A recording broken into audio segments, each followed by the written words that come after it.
Hi guys, this is Mrs. Gassler, and in this video we're going to talk about force diagrams and how to draw them. Now remember, a force diagram is the thing that is the dots and arrows, okay? Much like a motion diagram, except this one shows you forces on an object. And the key here is that it's on one object, okay?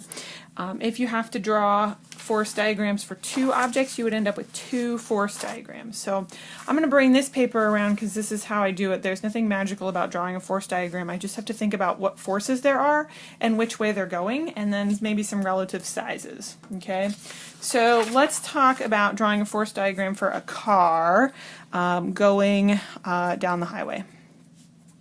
Okay. And to make things easier, let's say that it's going at a constant speed. That means that the net force is 0. We talked about that even before we talked about, not until after we talked about force diagrams, but now that we know constant speed means that the net force is 0, that means that all of my forces have to balance out. Net force, is 0, okay, 0 newtons. Okay, so here's my dot. That represents my car. On a force diagram, I don't need the picture. If I had a picture, I could draw some forces on it, but a proper force diagram is a dot. Okay, now as it's driving down the highway, here we go. Maybe it's going that way. There it is. Okay, I know that gravity is pulling it down. Okay, and maybe that's how big gravity is, and I'll label it Fg.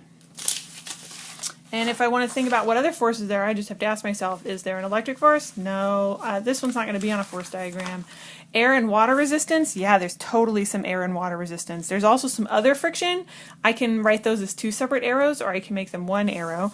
But it's going to be holding it back, so they're both going to be pointing this way. So I'll write F air for air resistance, and maybe some friction, some plain old friction between the tires and the road there too.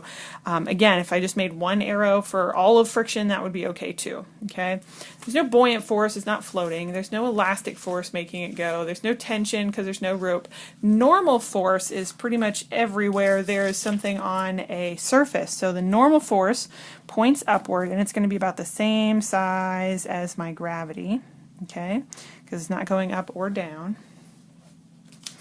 And then the last one is going to be this push or pull.